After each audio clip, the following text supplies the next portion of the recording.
Welcome in the Matt Bernier Show, DRFTV, live.drf.com, livestream.com, the Daily Racing Forms Twitter handle at DRF Inside Post, or the Daily Racing Forms Facebook page. My name is Matt Bernier. You can follow me on Twitter at Bernier_Matt. This is the recap edition. We go back and take a look at this past weekend's racing, and this past weekend happened to be a giant weekend. The weekend of September the 28th and 29th, or I'm sorry, 29th and 30th, because here we are on October the 1st. You have Grade 1 races all over the place, but more importantly, these were all major prep races leading into the Breeders' Cup, which is only a few weeks away, down at Churchill Downs beneath the Twin Spires. If you listen podcast, like most of you do, YouTube, SoundCloud, iTunes, video.drf.com, as well as Spotify. If you're over on YouTube, click that subscribe button. You get everything that DRF TV has to offer. Give us a thumbs up. Over on iTunes, write us a review. Give us a positive rating. Always greatly appreciated. We're going to kick things off with one of the more surprising results of this entire weekend. The Grade 1 Jockey Club Gold Cup happened to be the 100th running of the Jockey Club Gold Cup. Let's take a look at the field. You had 8 signed on in here. Your favorite at 3 to 5 was Diversify. We know what Diversify is capable of on his best day. He won the Whitney earlier this year at Saratoga. He is a multiple Grade 1 winner. He won this race last year in 2017. I still was just, I'm not totally convinced that 1.25 miles is his trip. I think he is better at those more middle distances, but you know what his game is. It's speed. He's going to go out there, try to bottom out fields and say, come and catch me. Well, that's all well and good, except when there's another horse that is remotely close to you, as far as being able to throw down those sorts of fractions, that could certainly compromise you. And if you happen to be a horse that might be better suited slightly shorter distances than 10 furlongs, that could be your undoing. We had an absolute barbecue on the front end, and it's set up for a bit of a shocker. Here's Larry Colmus with the stretch run of this year's Jockey Club Gold Cup. And put to the whip. The main threats are coming. Mendelssohn and Thunder Snow and Discreet Image is trying too. On the far outside, they're into the final furlong. Thunder Snow has taken the lead. Discreet Image is coming. Mendelssohn is on the inside. Diversify is given way. Here comes the finish. It is going to be a photo finish, and I think it was Discreet Lover. Discreet Lover, the second longest shot on the board. He shouldn't have ever been 45 to 1. But he probably should have been at least 30 to 1. He gets the job done. 45 to 1, pays $93, winning this year's Jockey Club Gold Cup over Thunder Snow. Both of the Europeans, they run second and third. Thunder Snow comes over here at odds of 6 to 1 and runs second, beaten by a neck. Mendelssohn rounds out your trifecta as the second choice at odds of 4 to 1. Let's talk about Discreet Lover first. He is 7 of 44 lifetime. You see, 14 other times he has run in the money, over $1.3 million in career earnings. Owned and trained by Uriah St. Louis, bred by Woodford Thoroughbreds in Florida. Ridden to victory by Manny Franco, and you see the pedigree at the bottom of the horse card. He is by Repent, have a discreet cat mare named Discreet Chat. This is an interesting situation.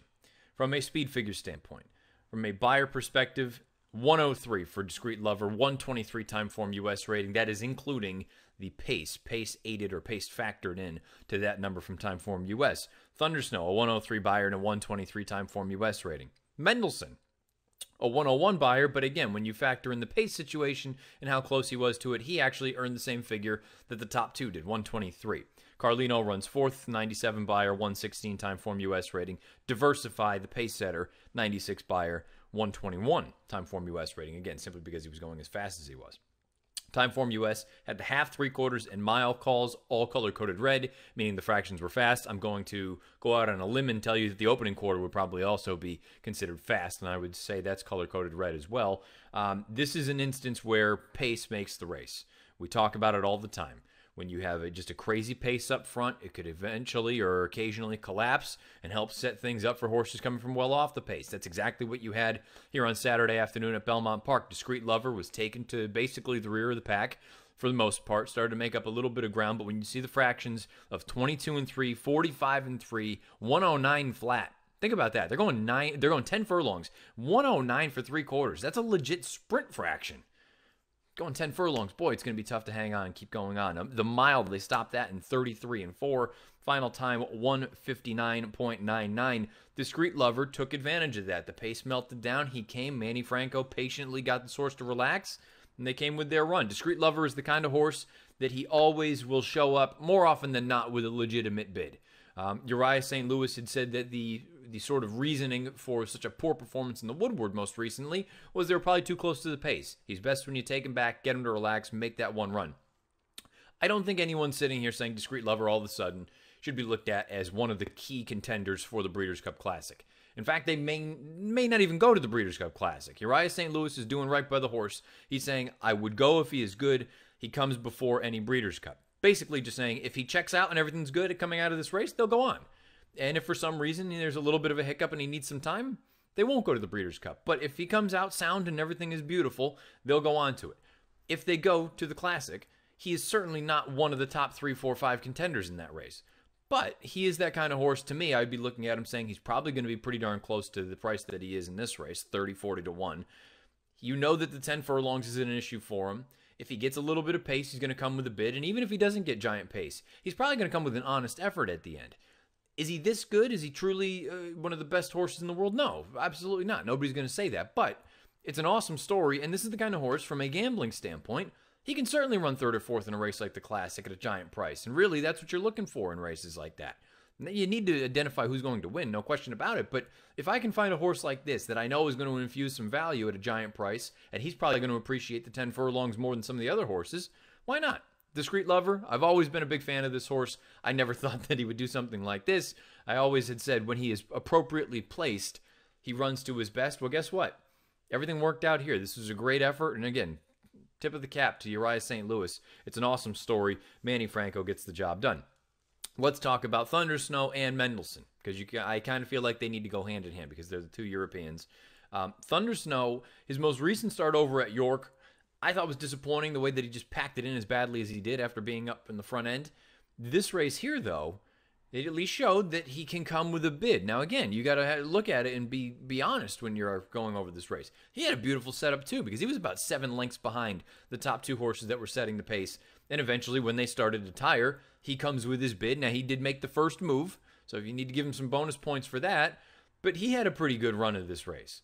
On the flip side, you have Mendelssohn, who was up there pushing those fractions throughout. And the fact that he was only beaten by just under 2 lengths, I think that speaks volumes about where this horse has come in a relatively short amount of time. He's always had ability. The Derby was just, you know what, draw a line through it. It is what it is. The Dwyer, 1-turn mile, I didn't think it was a good effort at all. But even having said that, it's probably not what he wants. He is a distance horse. 2 turns is really what it seems like he wants. He shows up in the Travers, runs a bang-up race that day, loses to Catholic Boy. They bring him back here. He runs a bang-up race here, running third. I look at those top 2, and we can even say the top 3. Listen to these fractions incrementally. You can go into Formulator and break it down like this. This tells the tale of the tape. You look at a horse like Discreet Lover. His first quarter, 25-27. Thunder Snow's first quarter, 24-17. Mendelssohn's first quarter, 22-98. We're talking almost 2.5 seconds faster from Mendelssohn in that first quarter as opposed to a horse like Discreet Lover. Okay. Second quarter, they're all pretty even. 23-01, 23-09, 23-01. And this is going in order, first, second, third. The third quarter, 23-41, 23-92, 23-49. Now keep in mind, that's Discreet Lover coming from the back, starting to warm up a little bit. He basically ran essentially the same sort of fraction that Mendelssohn did, but Mendelssohn is up there on the front end pushing those fractions still. The fourth quarter, 23-32, 23-40, 24-59. Now you're starting to see Mendelssohn's feeling it a little bit. He's going considerably slower, 5 to 6 lengths slower than some of those other horses, those 2 that we're talking about in front of him. But that's basically also a piece where you need to factor in that you've got a horse like Thunder Snow starting to make that first move, and Discreet Lover is taking advantage of that pace melting down in front of him. In the final quarter for all 3 of them, 25 flat, 25-46, 26-27. 26-27, that is a product of that pace up in front being just ballistic and being, supersonic. The Discreet Lover pace is a factor of him still having something a little bit left in the tank coming from the back. And you know what? You can split those 2 numbers with Thunder Snow's effort because he was basically splitting those 2 horses throughout the run. This was the definition of pace makes the race. Now, of these 3 exiting this race, who am I most interested in for the Classic? For the longest time, and I say the longest time, the race only happened 2 days ago, but I looked at it and said, I think Mendelssohn ran an exceptional race in here. And if you think that the pace is going to be a bit more moderate in a race like the Breeders' Cup Classic, all of a sudden he becomes very, very interesting. I also really like the effort from Thunder Snow, though, if I'm being honest. He's very late with the lead change, but again, this is something this is his first start on dirt since the Dubai World Cup. I think there's a real scenario where this is his second start off the bench. The Classic will be his third start off the bench. I think there's a real scenario where he takes a step forward as well. And if you think that he can be a little bit closer to a more moderate pace, let's say instead of going 45 and 3 to the half, the Classic they go 47 or 46 and 4, let's say it is 6-7 lengths slower. I can't imagine being that far back. And if you think that he has the bottom and he's going to be able to finish, which he should, there's no reason to think that he won't, Thundersnow all of a sudden becomes very, very interesting. And you can't definitively say one way or the other if either one of these horses can handle Churchill Downs, because each time they both tried it in the Kentucky Derby, it was a disaster for both of them. So you're not supposed to use that as sort of a barometer of whether they can or can't handle the racing surface. The one thing I would say about Mendelssohn, if you happen to get wet weather down in Louisville for the Breeders' Cup, you have to factor that in, because that was far and away his worst effort. Now, I understand, and I've been the champion of saying this. Coming out of the gate, Mendelssohn lost all chance when he got blindsided.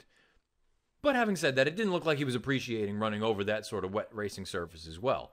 Thundersnow, we'll wait and see. I believe he has run over tracks with some moisture in it in the past. Perhaps he can handle it. One other thing to factor in with these two horses, and I'd be lying if I said it wasn't a major piece for me to consider going forward and thinking about the Classic. Thundersnow should be chipping to Churchill Downs during the middle of this week. Probably Wednesday, Thursday, I would imagine. That's at least what's been reported. Mendelssohn is going back to Ireland, and then they will ship in the week of the Breeders' Cup. At what point, and Aidan O'Brien is as good as anyone at shipping horses internationally, but at what point does all the travel for Mendelssohn start to add up? He came over here for the Dwyer, he went back home. He came over here for the Travers, he went back home. He came over here for the Jockey Club, went back home. And now he's going to come back over here. This is going to be, and that's also factoring in, by the way, he came here for the Kentucky Derby. So May, June, or July, one of the two, wherever that Dwyer was run, might have been July, August, and September, and now you're going to do it again in November, 5 weeks later. I wonder at what point does that start to take a toll, going back and forth internationally. Meanwhile, Thundersnow is going to go and get acclimated. I would give a slight edge to Thundersnow for that, for at least getting used to his surroundings. I've always maintained, I'm just, and look, I'm not a trainer. The trainers know a hell of a lot more about their horses or horses in general than I do. I've just never understood the idea of let's just get in there at the very last minute and go. I'd rather have a horse, especially if you know what the race is, get him in there real early, get him acclimated, get him used to it. Have it be a long extended stay. Have him be there for 3 weeks if you can. And it sounds like that's what they're going to do with Thundersnow. He's going to go and get used to everything. As far as the rest of the field is concerned, diversify. I don't want to hold this race against him. He's better than this. There's no question about it. The pace just it blew up. I mean, there's no other way to put it. They had to go really early fast, and you know what Diversify's game is. He's a speed horse. I don't think he is a Breeders' Cup Classic horse. I don't think 10 furlongs is what he wants. Churchill Downs, the only time he's run down there was a disaster. That was in the Clark last year. To me, he's the kind of horse where he's best going shorter, and you can just let him roll. If I were involved with the horse, I would be bypassing the Breeders' Cup, and I would be waiting for the Cigar Mile at Aqueduct. You know he can handle Aqueduct. Give him a little bit of a breather. This was a very, very difficult race. And you can even say the same thing about Mendelssohn. That's another piece to factor in. Did this take too much out of him? Because he ran his ass off. There's no question about it. But with Diversify, I would pass on the Breeders' Cup, and I would go on to a race like the Cigar Mile. Gronkowski was really, really disappointing in a spot like this, simply because he had the pace. Belmont Park, that's where he's run his best race to date, and he just never came with any sort of a bid. Very, very disappointing effort there from the third choice at odds of 5-1. I'm sure Chad's going to have to go through and go over him with a fine-tooth comb, and who knows, maybe there's something else going on, but he's been very disappointing in each of his past 2 starts, the Travers as well as this race. But really, this race, to me, boils down to 4 horses: Diversify, Mendelssohn, the pace setters; Thundersnow, the one who took up one of the better positions; and then Discreet Lover, who took advantage of the ultimate pace meltdown. The top 3 horses, they all ran very, very well, especially the 2 Europeans. But the one that gets all the cash and prizes, Discreet Lover, one of the cooler stories in 2018. It's going to be difficult to top this one. Suppose you could top it if he goes down and wins the Breeders' Cup Classic. Uriah St. Louis. He and Discreet Lover, Manny Franco aboard. They get the job done in the Jockey Club Gold Cup at odds of 45-1. 103 Buyer's speed figure, 123 time form U.S. rating. If all is well, they're going on to the Breeders' Cup. The Joe Hirsch Turf Classic was also on Saturday at Belmont Park. Let's take a look at that field. The field was headed by Robert Bruce. He was bet down to even money come post time, and for Chad Brown, this was the horse that won the Arlington Million. He's always hinted at some serious ability, and realistically, if he did what he was supposed to do here, he likely was the main hope for the United States anyway come Breeders' Cup turf time. Unfortunately for him, pace, a little bit suspect. We'll dive into that in a little bit more momentarily, but there's a horse out there that's just gotten very, very good for Bill Mott. Here's the stretch run of this year's Joe Hirsch Turf Classic. But here comes Robert Bruce on the outside. Jose Ortiz shaking up Channelmaker.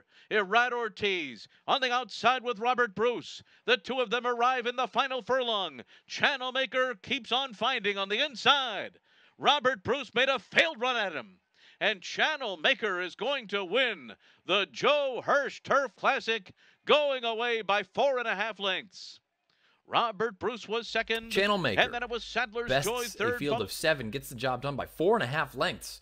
And odds of 5-1 over Robert Bruce, who runs second as the even money favorite, and the third place finisher at odds of 6-1 with Sadler's Joy. Let's take a look at Channelmaker. 4 of 20 lifetime, 7 other times in the money, over $1 million in career earnings, owned by Wachtell Stable and Gary Barber, trained by Bill Mott. He is an Ontario bred by Tall Oaks Farm. You see Jose Ortiz was the rider in the pedigree at the bottom of the horse card. He's by English Channel out of a horse chestnut mare named In Return.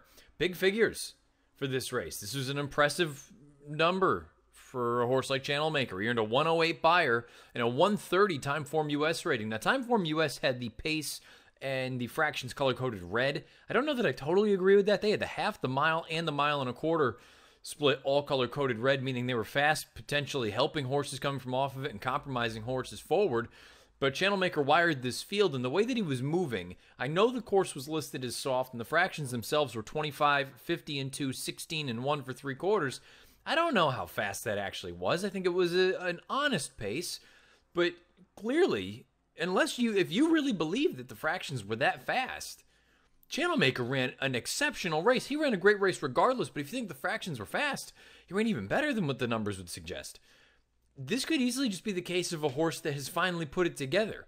Bill Mott had made some mentions after the race that this horse is just thriving. He needed to run now. If they needed to wait 5 or 6 more weeks, who knows if he would stay as good as he was. He was ready to go.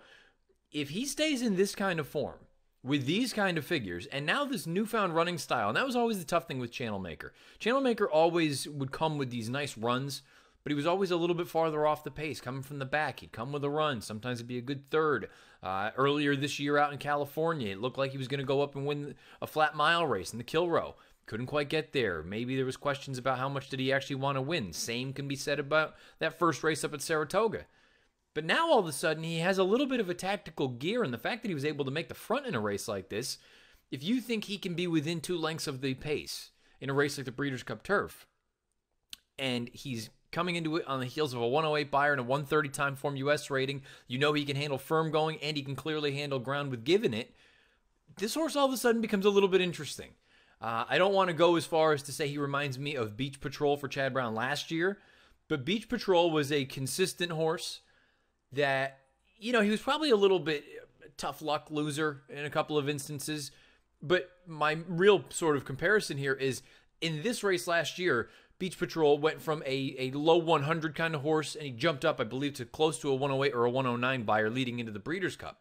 And if you believed that number, all of a sudden that made him a legitimate threat in a race like the Turf. And sure enough, he finished, I believe, second in the Turf last year, ran very, very well.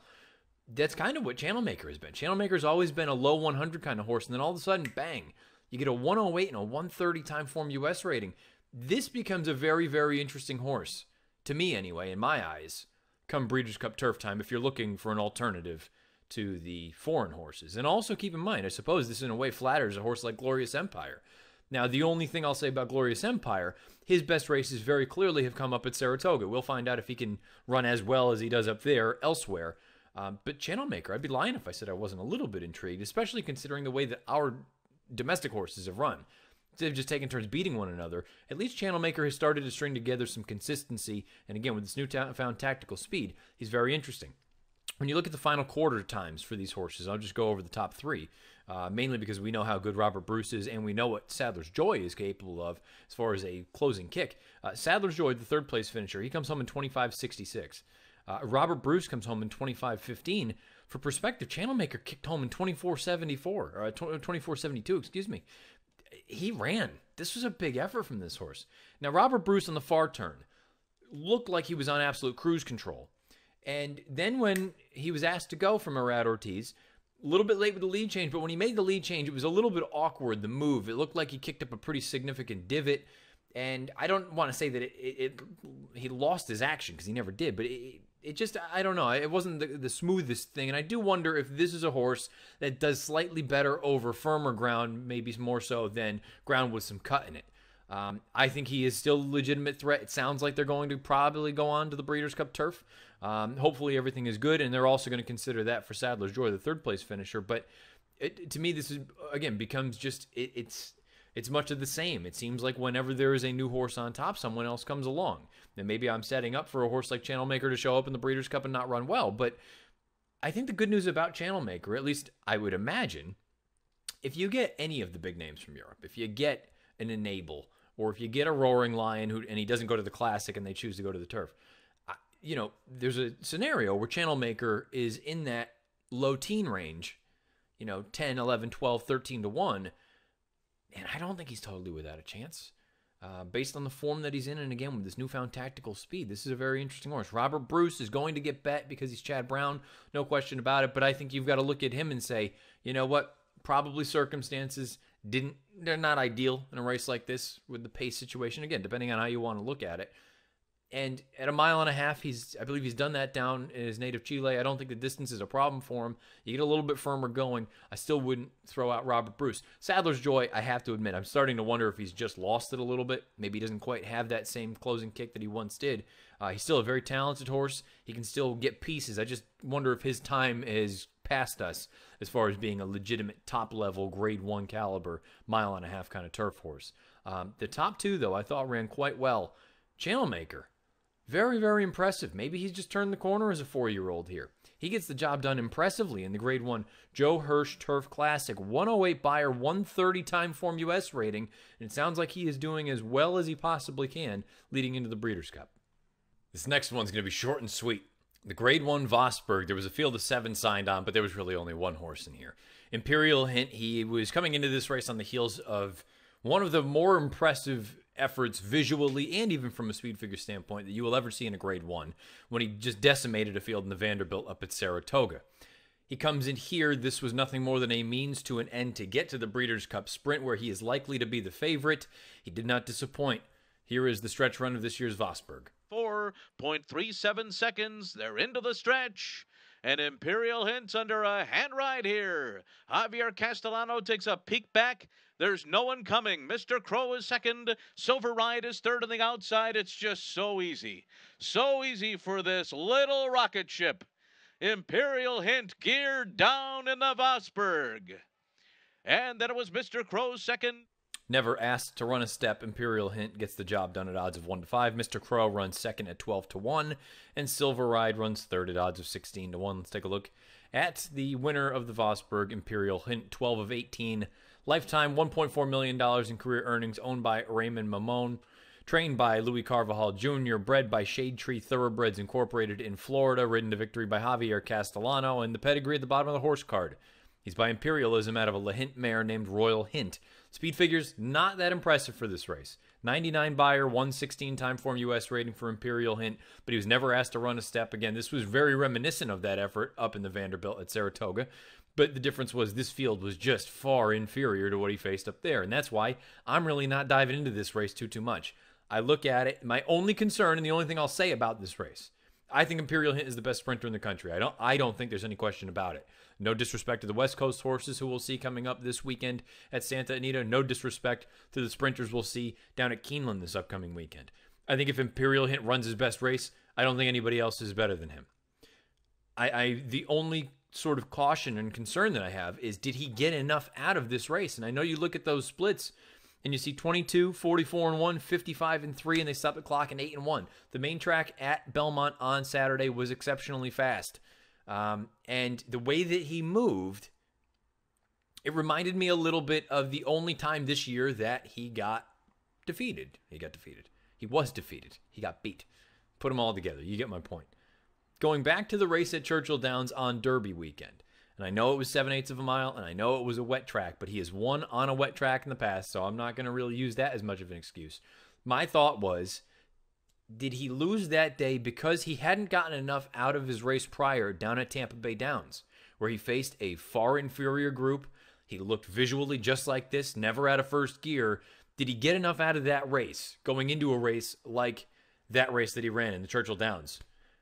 I'm wondering, is it going to be a similar situation here? Did he get enough out of this going into the Breeders' Cup Sprint? Because when the real running starts, he's just not going to be able to cruise by those horses. I mean, you're going to have really legitimate sprinters in there, the Roy H's of the world, the Ransom the Moons of the world. We'll see what Whitmore does coming up this weekend. You're going to have some really nice horses in there. I still think Imperial Hint is the best horse, bar none. But there was just that one little piece of me in the back of my mind. If I'm trying to poke holes in an effort as impressive as this, did he get enough out of this to be at his best the first Saturday in November for the Breeders' Cup? We'll find out. For the time being, he's going to be the favorite. Imperial Hint, visually awesome. He gets another grade 1. Gets the job done in the Vosburgh. 99 buyer, 116 time form US rating. Move out west for the grade 1 Rodeo Drive. Fillies and mares going 1.25 miles on the turf course. Here was the field of 8 signed on. 2 names stood out above all. Vasilika, along with Cambodia. Vasilika is how it's pronounced, I've come to learn. They were the 2 horses, no question about it, that were going to take some serious beating in here. But there were alternatives if you were so inclined, particularly Paved, the 3-year-old taking on Elders.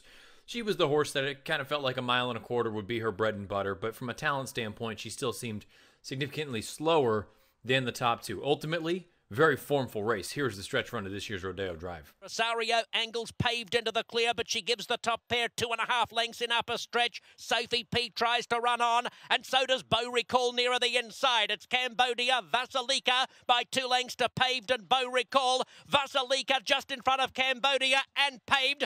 Vasilika in front. Vasilika 7 wins on the spin. This spectacular claim is now a grade 1 winner. She wins from Vasilika gets the job done as the co-8-5 favorite over Paved, who runs second at 4-1, and Cambodia runs third as the other sort of co-favorite in here at odds of 8-5. Let's talk about Vasilika a little bit more. She's 12 of 26 lifetime, 7 other instances second or third, $620,595 in career earnings, owned by Schlock Stables LLC, Hollendorfer LLC, Gatto Racing LLC, and Todaro.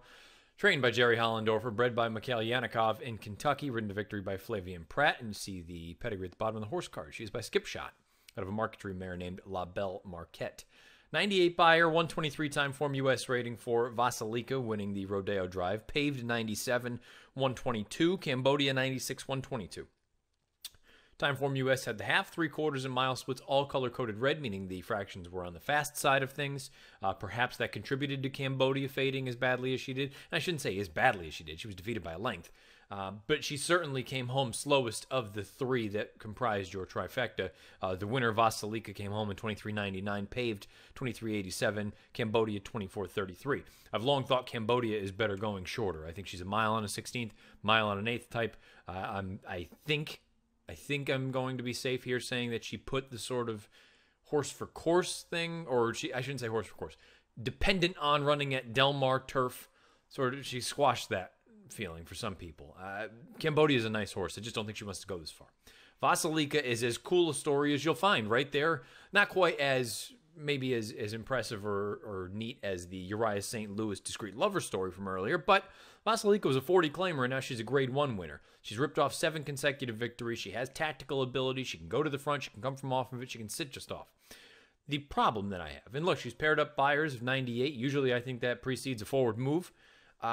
Realistically, I can't look at her with a straight face and say that I think that this is going to be a very, very important race come Breeders' Cup Saturday. I just don't think it's going to. I think Vasilika is a very talented horse. It sounds like she is going to go to the Breeders' Cup. This was a win and you're in, but she had not been nominated early on. Hollendorfer, after the race, she's expected to be supplemented into the Breeders' Cup. So I would imagine she goes there. Again, I'm not trying to throw shade at anyone or pour cold water on this race as a whole. I just don't. I don't view any of these horses as true Breeders' Cup filly and mare turf contenders. Maybe a minor award at best.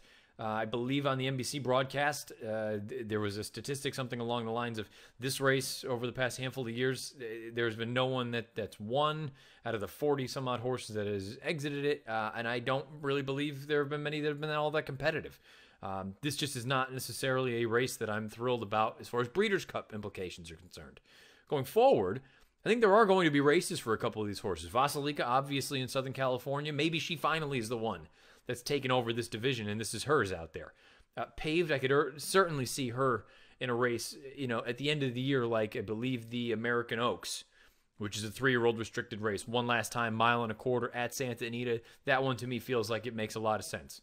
Bo Recall, she is what she is. I've always been a big fan of hers. I think she's better probably at a mile. I always had thought early on that 10 furlongs would be her thing, but I truth be told, I think she's probably better going shorter. But at the end of the day, she's no world beater.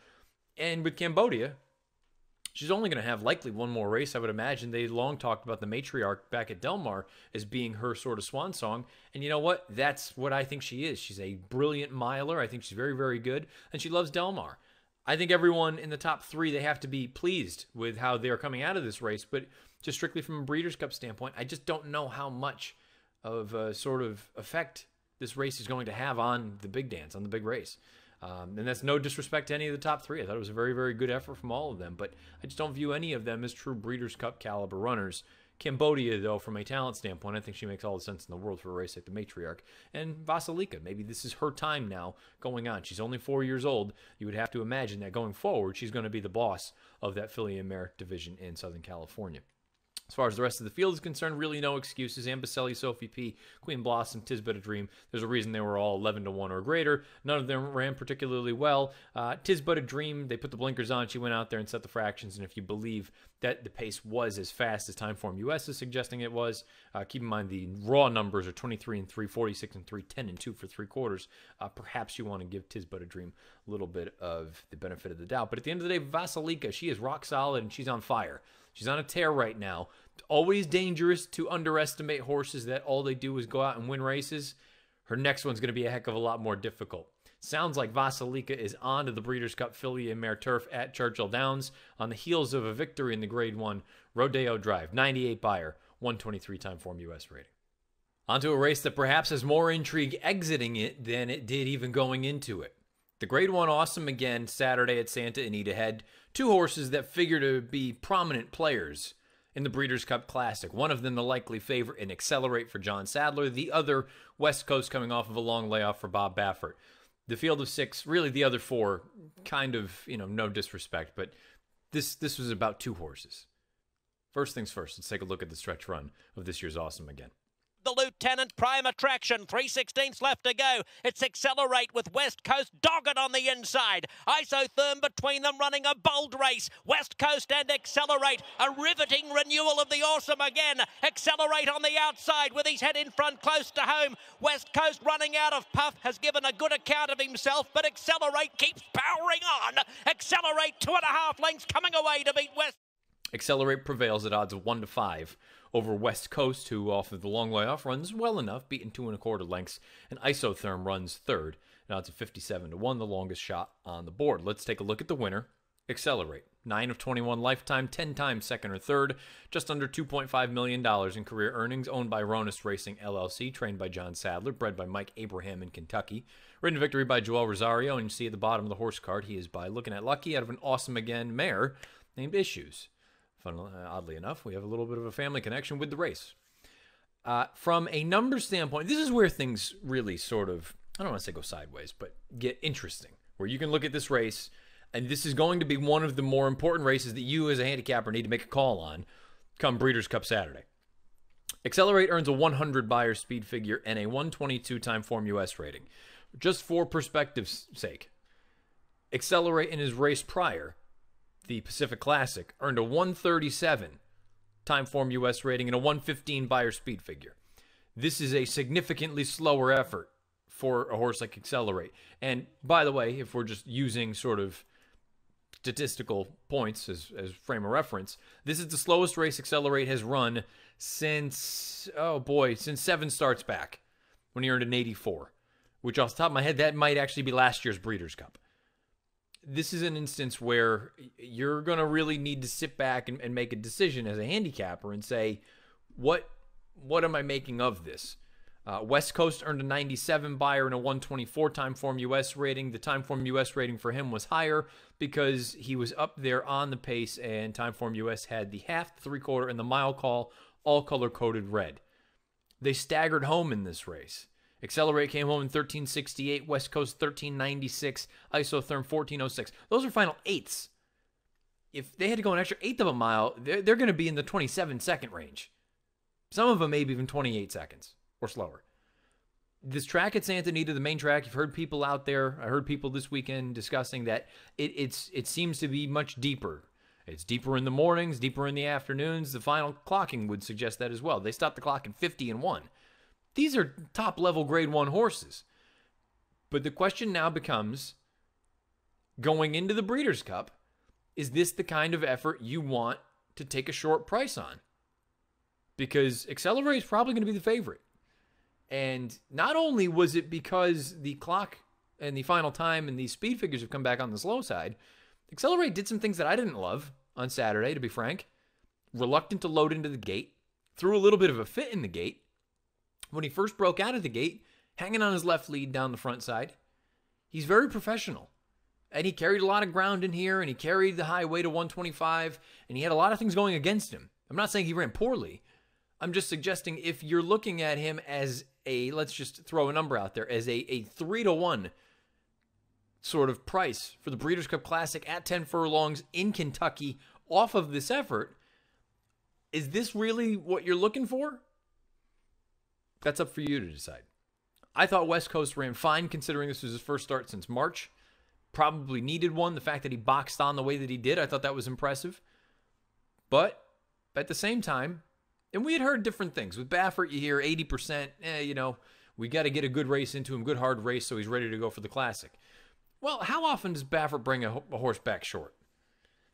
It seems unlikely. And the fact that he ran as well as he did, you could certainly make the case that he will take a step forward here in his second start off of the long layoff. But there's also something that you need to consider going forward with all the Baffert horses, and Baffert has said it. There's a little bit of a virus going around his barn. Forced a number of scratches on Saturday, likely to force some scratches coming up this upcoming week. You need to hope now that the big horses, and we'll talk about one of the big Baffert horses that she laid a giant egg on Sunday. You got to start wondering, are they all going to stay healthy leading into the Classic or the Breeders' Cup in general? Or are they going to come down with a little bit of an illness? And if they do, say goodnight, Irene. Very unlikely that you're going to win the biggest race of your career. I think Mike Watchmaker, and I only read bits and pieces of the column, so maybe this, and you know what? I don't even want to put words in someone else's mouth. But I thought he at least brought up an interesting fact that Isotherm being as close as he was, a horse that he's Isotherm. He's a nice horse, but he's not nobody's looking at him saying Breeders' Cup Classic. He was only half length behind West Coast, and he was only about 2 3/4 behind the winner, Accelerate. You're going to need the top two to run a hell of a lot better to be legitimate players in the Breeders' Cup Classic. If you told me that this is what we're going to be dealing with two horses that are probably going to be two of the top 4 choices, right now, I would have to be looking at it saying, from a gambling standpoint, that's not going to cut it. I think there's still 2 of the more likely win contenders, but boy, from an individual race standpoint, that's just a very, very tough pill to swallow. I know a lot of people are anti the whole bounce theory, but I could make that argument for Accelerate, considering his effort in the Pacific Classic was just massive. And maybe he needed one. Maybe this was his sort of coming down to reality, and now we're going to come back to what he actually is, that sort of mid-1-teen kind of horse. If he gets close to that Pacific Classic for the Breeders' Cup Classic, he is going to be a very, very tough cookie. If he runs this, he might not hit the board. Going to be a very, very interesting race to go forward, dissect. Let's hope everyone comes out of it in good order. Let's hope they all train well leading into the Breeders' Cup. And let's hope we get a serious showdown. You had a little bit of a crazy result at Belmont Park with the Jockey Club. You had a little bit of an odd result. Maybe not an odd result. The result ended up being formful, but odd performances from Accelerate and West Coast. We'll talk shortly about a horse from Churchill Downs that might be a little bit interesting, but all of a sudden, And I was one of the first people to say it. A few weeks ago, I said this classic division looks kind of straightforward. There's only 2 or 3 horses.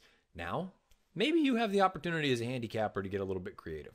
Accelerate prevails. May not have been his most impressive performance, but he prevails in the Grade 1 Awesome again. A 100 buyer and a 122 time form U.S. rating.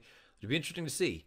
If this version shows up in the Breeders' Cup, he's going to have his work cut out for him. If we get the Pacific Classic version, he's a major contender. We'll find out and see what we get. 2-year-old action now out at Santa Anita on Saturday. Race number 6 was the Grade 1 American Pharoah, a mile and a 16th. This was the first time for a number of these horses going 2 turns. And as we take a look at the field, only 5 they were all going to need to beat Bob Baffert's Game Winner. Game Winner has been impressive in each of his 2 victories thus far. Those are his only 2 lifetime starts. Question now was, would 2 turns actually be to his liking? Everything visually and from a pedigree standpoint would suggest that 2 turns was not going to be an issue, and in fact, it was not. Here's the stretch run of the American Pharoah. Stretch by Giroux. It's Game Winner on the outside, heading row 8 and with 3/16 of a mile to go. Gunmetal Grey couldn't go with them, is now 4 lengths away. It's Game Winner coming past the 8th pole, extending his advantage to more than a length over row 8, and Gunmetal Grey is next. Game Winner, he's a habitual winner. He's the undefeated winner of the American Pharoah. Wins by 5 lengths to Gunmetal Grey, who grabbed second. Game Winner at odds of 1-5 gets the job done by 4.5 lengths over Gunmetal Grey, who runs second as the second choice. And the third place finisher, Rowayton, was the third choice. This was the most formful race that you could imagine. First choice over second choice over third choice over fourth choice over fifth choice. Let's take a look at Game Winner. He's a perfect 3 for 3 now, just under $400,000 in career earnings. Owned by Gary and Mary West. Trained by Bob Baffert, bred by Summerwind Equine in Kentucky, ridden to victory by Joel Rosario. You can see the pedigree at the bottom of the horse card. He's by Candy Ride out of an AP Indy mare named Indian Giving. 97 buyer, 116 time form U.S. rating. For Game Winner winning this year's American Pharoah. Gunmetal Grey earns a 90 buyer and a 112 time form U.S. rating. Rowayton earns an 88 buyer and a 111 time form U.S. rating. Time form U.S. had the 1/2 and 3/4 splits color-coded blue, meaning they were probably helping horses on the lead and potentially compromising those trying to come from off of it. When you look and see how they all finished these races, or this race in particular, Game Winner came home in 31.90, Gunmetal Grey 32.41, Rowayton came home in 32.86, Hefe, the 4th place finisher, came home in 31.78. Game Winner's likely to be the favorite for the Breeders' Cup Juvenile, I would imagine. The only thing, again, that I really have to say about this horse, he galloped out well. He's shown that he can sit just off of horses and be very effective. Truth be told, I think right now you just need to keep an eye on the whole Baffert barn situation and see if any of these horses continue to get sick, because what he's done on the racetrack, I have no knocks. He deserves to be one of the choices in the Breeders' Cup, and he looks like he could be a very, very talented 2-year-old and potentially a 3-year-old going forward on the Triple Crown Trail. I think Gunmetal Grey is a nice horse, and I just, in my formulator notes, all I wrote was he simply got beat by a better horse. Don't think it was an embarrassing effort by any stretch. He was grinding along, finished with a little bit of interest, but he's just not as talented at this point anyway as a horse like Game Winner. Just simply put, it's going to be difficult for me to put that any other way. He had every opportunity and he just wasn't good enough. Rowayton is the kind of horse that I look at and say he needs to learn a little bit more and he needs to change sort of the way that he is raced. And I don't mean that from like a tactical standpoint. I mean, to me, he's a one-turn horse through and through. He's never really changed leads at any point in his career. He may have done it in his career debut, but he didn't do it in the Del Mar Futurity. He didn't do it here on Saturday. I think he's a one-turn kind of horse, 7/8 of a mile. I'm already looking down the road thinking this could be a Woody Stevens kind of horse. This could be a King's Bishop kind of horse, or excuse me, an H. Allen Jerkins. I think Rowayton is going to be a nice horse. He's a talented horse already, but I think he is going to do better going shorter. And the last horse we'll discuss from this race is Hefe. Hefe, if you recall, I actually said he came home faster than anyone. I've long maintained that this is a nice horse. He just needs turf. I think he's going to be a good turf horse. He's by Curlin. There's more turf on the bottom. The way that he runs, he just doesn't have a ton of early speed, but he finishes, and he runs nicely at the end of races, levels off and goes on. I think he's going to be a nice turf horse for Keith and Kent DeSormo. But this race really was about the winner, Game Winner. He is a perfect 3 for 3. He earns a legitimate 97 buyer and a 116 time form U.S. rating, and he has to be viewed right now. Perfect 3 for 3.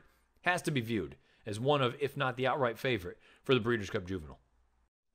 Now the 2-year-old fillies, the Grade 1 Chandelier, only a field of 5, another short field, but for good reason. You had a horse in here in Bellafina that She really hadn't done anything wrong throughout her career as far as victories are concerned. She was a perfect 2 for, or I say perfect, she was 2 for 3, and the only loss was a runner-up finish in her career debut. But mechanically, she was a little bit of a work in progress. The blinkers came back off for Simon Callahan this time around in her 2-turn debut, and boy, did she look good. Stretch run of the Chandelier. Top of the lane, Vibrance is second. Brill making no impression, back a distant third. In fourth position is Delou, but past the 8th pole comes Bellafina, bounding 5 clear from Vibrance and Brill. It's 4 lanterns versus 1 dazzling, sparkling Chandelier. Bellafina is bellissima. Wins by 6 lengths from Vibrance. 4 lengths to Brill third, followed in by Delou and Delmar May. Bellafina gets the job done at odds of 4 to 5, followed by Vibrance, the longest shot in a 5-horse field at odds of 9 to 1, and Brill runs third at odds of 5 to 1. Let's talk about Bellafina. She's 3 of 4 lifetime, 4 times in the exacta, just under $490,000 in career earnings, owned by Kaleem Shah Incorporated, trained by Simon Callahan, bred by JSM Equine LLC in Kentucky, ridden to victory by Flavian Pratt. See the pedigree at the bottom of the horse card. She's by Quality Road, of a Malibu Moon mare named Akron Moon. 89 buyer, 114 time form U.S. rating for Bellafina, winning the Chandelier. Those of you that listen to this show, whether it's the preview edition or the recap edition, you know I'm not one to sit back and sort of, when I'm wrong, and I'll come out and say it. I never thought Bellafina was a 2-turn horse, and I had some significant concerns about why she was not changing leads. And why was that Delmar debutante so slow? And there is no real explanation for it. Because this figure stacks up with the figure that she earned in her second lifetime start. It's on par with that. And she could not have been more professional on Saturday. And you know what? Again, I was unsure about her ability at 2 turns. I was wrong. Because she looked awesome. She finished in 33.47. It's a little bit on the slow side, but at the end of the day, she was up to a relatively close pace. She was pretty damn close to it. They went 22-4 for a quarter, 46-2 for a half, 11 flat for 3 quarters, and she never looked like a loser. She was moving very, very smoothly. When Flavian told her to go, she changed leads on cue. She was very, very impressive. I thought this was an awesome effort, and this is one where, for the questions that I had coming out of a race like the debutante, coming out of a race like the Chandelier, I look at her and go, she's probably co-favorite for the Breeders' Cup Juvenile Fillies on the heels of this effort. I like that she has shown the ability to sit and relax off of a horse. That was another concern because her best races had come outright on the lead prior to this. Now that she's shown that she can sit off of a target, that 2 turns isn't an issue, that she has gotten back to running fast races for this level at this point in their career, there's not a lot to knock about Bellafina. Simon Callahan has been very, very bold, saying that this is the best filly he's ever had. And keep in mind, early on in her career, he had Abel Tasman. Bellafina looks like she could be very, very talented. And really, it feels like this Juvenile Fillies is shaping up to be a bit of a showdown. East versus West. You've got a horse like Bellafina. You got a horse like Serengeti Empress. Maybe you'll get some other horses that come out of the woodwork. I believe the Frizette is coming up this week at Belmont Park. You'll have that. You'll have the Alcibiades from Keeneland. A lot of things can still happen. But right now, you've got 2 pretty stout fillies, at least on paper and visually as well. Perhaps you want to give a slight edge to a horse like Serengeti Empress because it's going to be a home game for her. I feel like the West Coast is where the best dirt horses are, and we know that Simon Callahan knows a thing or two about winning big races. This was an impressive effort. Impressive effort from Vibrance as well, the runner-up. I think she's going to get a little bit short shrift in the grand scheme of things, but this was a good effort considering she was stepping up from a maiden victory most recently. I still wonder what her best surface is. I'd like to see her go back to the turf at some point. I believe she's by Violence. But this was a good effort from her. Broke alertly, went forward, set legitimate fractions, and got beat by a good horse. But she was 4.5 lengths clear of Brill. As far as the rest of the field is concerned, Brill, you got to wonder a little bit. Was that debut just a mirage? I don't know. I don't have a good explanation for it. Very similar. I guess that's the tough thing about that debutante still looking back on it. It looks pretty poor at this point. And I know Mother didn't run. She was a scratch because, unfortunately, she's been hit by that bug in the Baffert barn. But with Brill not running well, but Bellafina rebounding to one of her prior good efforts, I still don't know what to do with that debutante. It's going to take some time. We're going to need to see some more of these horses exit that race and run. But Derlou, disappointing effort. Never really looked like she was going to threaten at any point as the 2-to-1 second choice. Delmar May, the thing I would suggest about her, that you want to give the benefit of the doubt. I said it about Roayton when talking about the boys. I don't think Del Mar May is a two-turn horse. I think she's going to be a nice one-turn horse. I think there is some serious ability there. I just don't think routing is going to be her thing. I think she's going to be better off going one turn. A horse that can do a little bit of anything, though, is Bellafina. And again, I was wrong. I thought she was going to be a one-turn horse.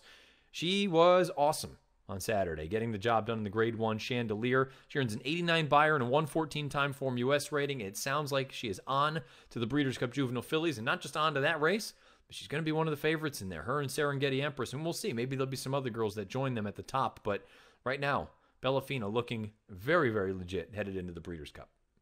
Shift our attention to the site of the Breeders' Cup here in a few weeks. Churchill Downs under the lights Saturday night. Race number 9 was the Grade 3 Lukas Classic, and all eyes were on Mind Your Biscuits. Let's take a look at the field. There were 8 signed on. Biscuits went off at 6-5.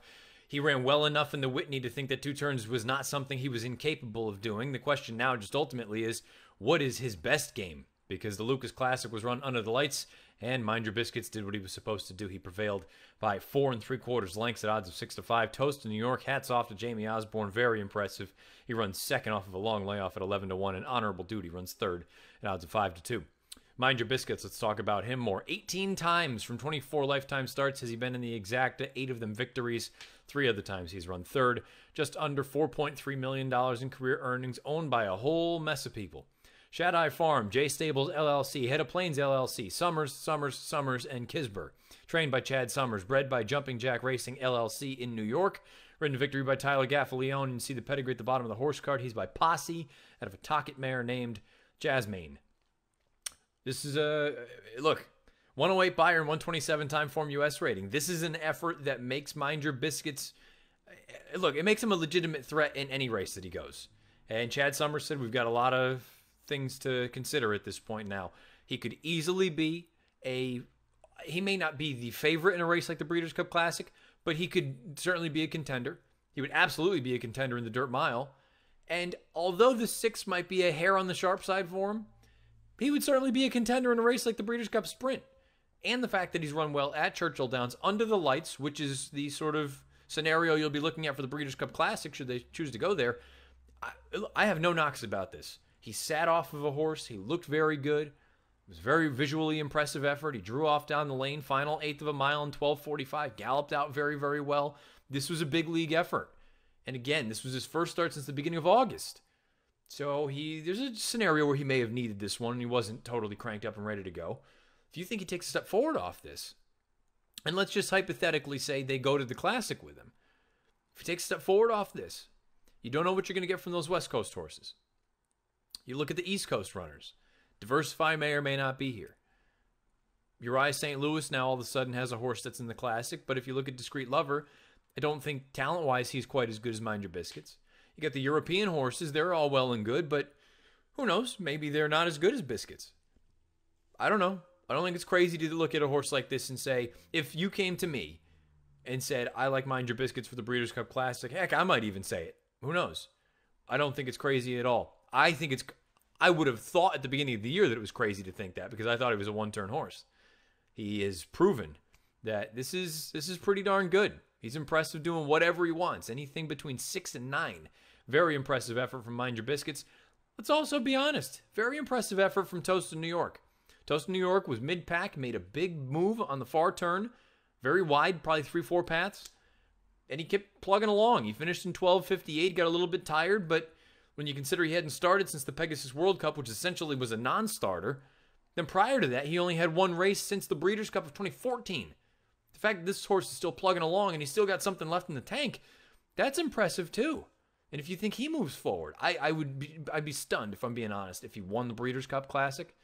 But I wouldn't be surprised at all if he took a step forward and could threaten to hit the board. Jamie Osborne, talking about Toast in New York afterward, looks like he may have been a bit rusty, but yeah, it was a good run for him.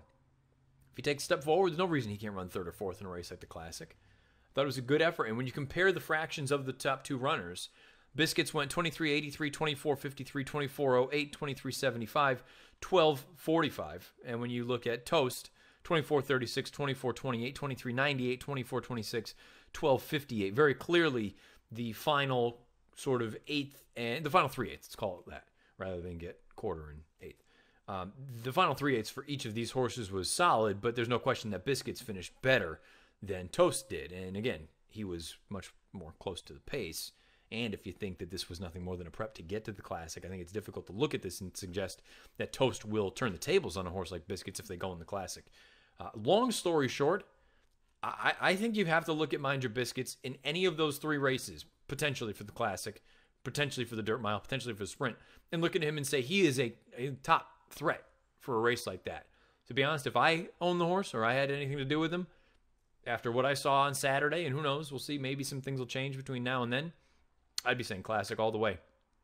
I think I'd be more inclined, if it's not the Classic, go to the Dirt Mile as opposed to the Sprint, just because I think the Sprint is salty and I'm not totally convinced. I know his biggest races have come at 6 furlongs, but I think he's better at a little bit of a longer distance. I feel like a race like the Dirt Mile, if not the Classic, would be the way to go. We'll find out, though. It's a good place to be in if you're Chad Summers and company. Mind Your Biscuits.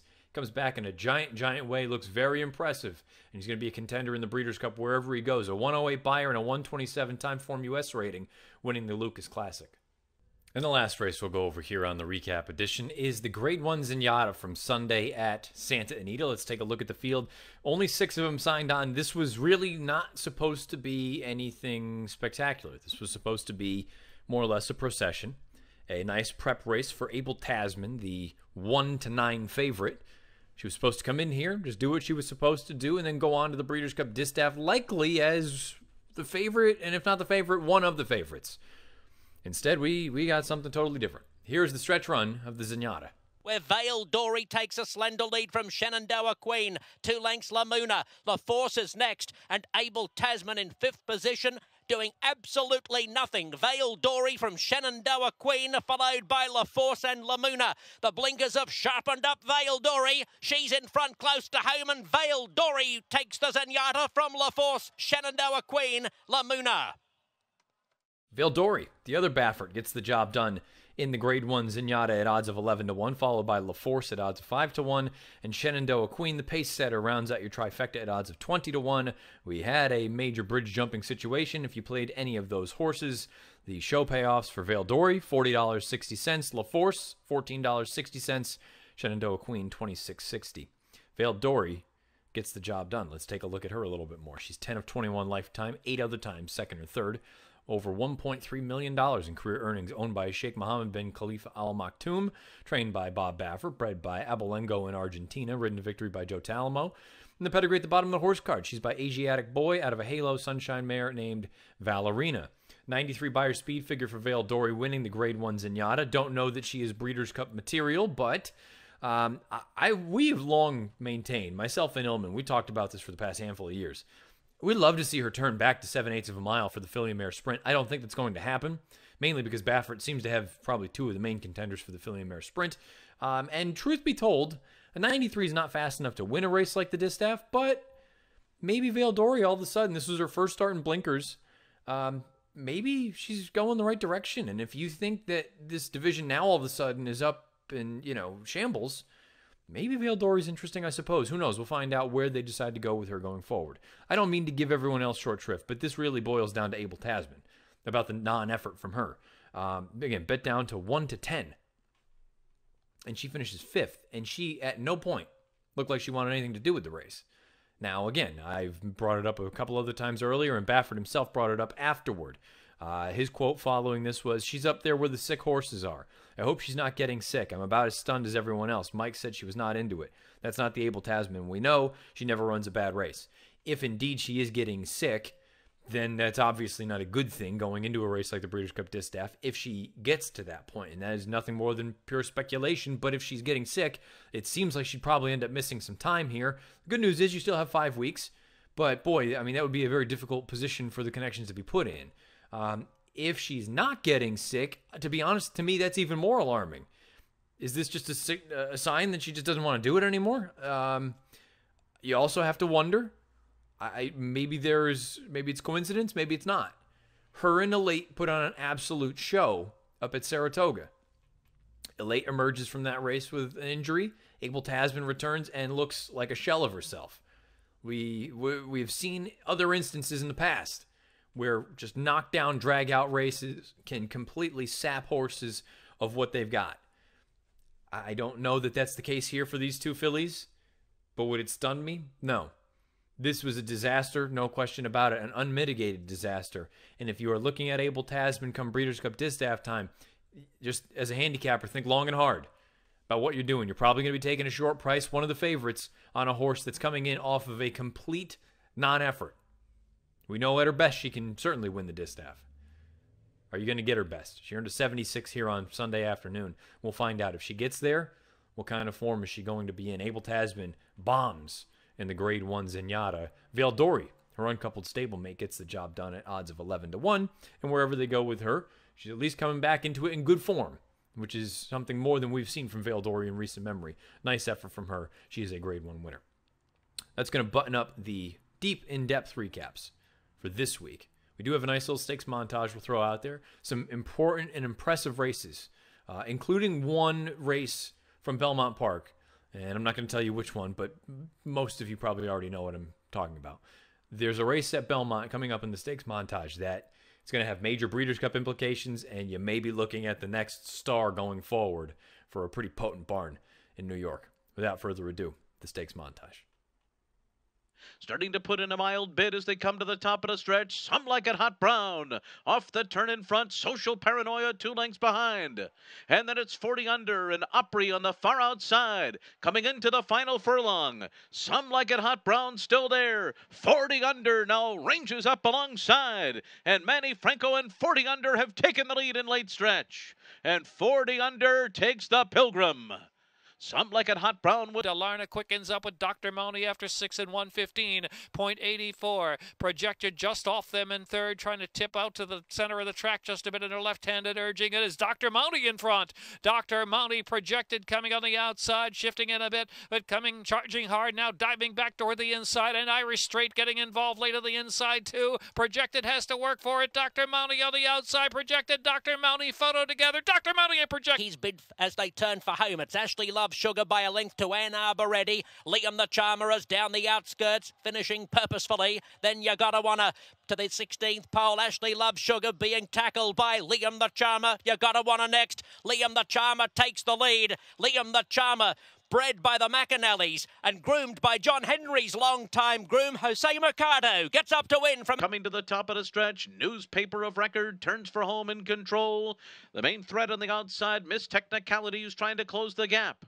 And they're followed by Dog Tag in third. But now Newspaper of Record is set down in the final furlong, and she takes off.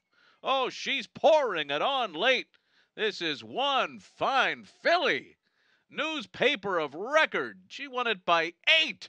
And flying from the back, here comes Stronger Than Ever. Top of the stretch in the Oaks. She's a Julie outside. Inside Remedy now being asked. Cosmic Burst has room. We'll try to split rivals. They're in the stretch. Race on. Hold Her Tight is fourth to the outside. She's a Julie has the lead. Inside the furlong pole at the 16th. Up by a length. Cosmic Burst trying to get up into second. Inside Remedy fights on strong. She's a Julie. Takes the Remington Park Oaks by a length and a half. Quarter mile left, and Diamond King has the advantage by a pair, and Diamond King kicks clear. Seafoam trying to keep up as they enter the stretch of the Derby. After 6 furlongs, 1 minute, 11.21. Diamond King by 2. Seafoam outside and rolling. Here comes Lone Sailor. Also, Believe in Royalty. Inside the furlong pole in the Derby, Diamond King is all out. Believe in Royalty charges on. Lone Sailor, could this be his day? Lone Sailor, Diamond King, nose-to-nose photo, three-way photo in the Oklahoma Derby. There you have this week's stakes montage, and if you can think of a more impressive prep leading in to the Breeders' Cup than what you saw from Newspaper of Record, I understand. We talked about Imperial Hint. We've talked about some other very impressive efforts. Newspaper of Record, I think, is a freak. You know what? I don't want to put too much on her shoulders, but holy smokes, you want to talk about Lady Eli Jr. I think she's the bee's knees. We'll find out. Hopefully everything continues on. But it sounds like the Breeders' Cup Juvenile Fillies turf is very likely, and she's going to be a short price in there. Let's take a look at the best performances from a Beyer Speed Figure standpoint from this past weekend, as we always do in the recap edition. We take them right in order. The 2-year-old males on dirt. Game winner, you saw him win the American Pharoah with a 97 Beyer Speed Figure. 2-year-old fillies on dirt. Bellafina saw her with the 89 in the Chandelier. 2-year-old males on turf. Bulletin An 86 in the stakes race down at Gulfstream Park, and 2-year-old fillies on turf, no surprise. Newspaper of record, an 88 in the Miss Grillo at Belmont Park. 3-year-old males on dirt. Mendelssohn, the 101, running third in the Jockey Club Gold Cup. But again, that could be considered even better considering the pace situation. 3-year-old fillies on dirt. America's Tale, a 90 and a non-winners of 2 other than at Churchill Downs. 3-year-old males on turf. Channel Cat, a 95 in a stakes race at Laurel Park. 3-year-old fillies on turf. Paved, 97 in the Rodeo Drive at Santa Anita. A nice runner-up for performance from her.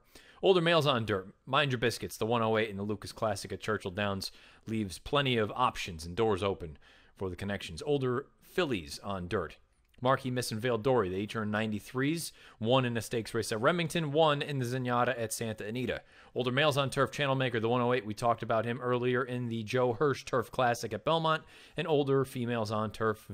Vasilika, my goodness, it's going to take me a while to get that one back. Vasilika, a 98 buyer in the Rodeo Drive at Santa Anita. There you have it, the weekend's best from a buyer's speed figure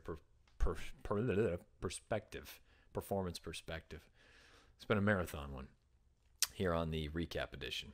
If you've been listening live.drf.com, livestream.com, the Daily Racing Forms Twitter handle at DRF Inside Post, or the Daily Racing Forms Facebook page. Thank you for doing so. If you listen to podcasts like most of you do, YouTube, SoundCloud, iTunes, video.drf.com, Spotify. If you're over on YouTube, click the subscribe button. Give us a thumbs up. If you're over on iTunes, write us a review. Give us a positive rating. Greatly appreciated. Questions, comments, concerns, fire away at me on Twitter at Bernier_Matt or beneath the video player in the YouTube channel. Those of you that have been sending in sort of submissions for horses that you'd like to hear about in the preview edition, I haven't forgotten them, but unfortunately, again, there will be no preview edition this upcoming week. I will be traveling down to Keeneland for this upcoming Fall Stars weekend, so hopefully, well, and then the following week I go on vacation. So it's going to be some time before I dive back into that because we're also going to be ramping up into Breeders' Cup time. But trust me, I haven't forgotten them all. May need a little bit of a refresher when we get back to previews. I'll start throwing those back out there and fire away again. As far as the NFL trifecta is concerned, I don't normally talk about it here on the recap. That's usually strictly for the preview edition, but since there isn't one, throughout those picks there on Sunday morning. 2-1 this weekend, so now we're at 8-4. Those picks will come out again probably sometime before the racing starts on Sunday. Like I said, I'll be down in Lexington this weekend for Fall Stars weekend. So all sorts of good stuff coming up. Let's take a look at DRFTV, the schedule of events coming up. You've got all sorts of graded stakes action, all sorts of stakes previews left and right. DRF bets races of the day. You'll have Woodbine plays of the day, Formulator wrangles, the Weekend Warrior, Out of the Gate, DRF Players Podcast, you name it. It's all out there. All sorts of good stuff. Head on over to video.drf.com or the Daily Racing Forms YouTube channel. Again, questions, comments, concerns. I've already talked about this, but again, at Bernier_Matt on Twitter. I will not be here for the preview edition. The next time you will probably see me will either be in one of these upcoming stakes previews or over the weekend, I believe we're on NBC for Saturday and Sunday action from Keeneland Fall Stars weekend. Until next time, when I come back with, boy, I don't even know the next time the Matt Bernier show is going to be. It'll probably be when I get back from vacation, so about a week and a half hiatus. Bear with me. Best of luck until then. However you play, whatever you play, wherever you play. It's been the recap edition of the Matt Bernier Show.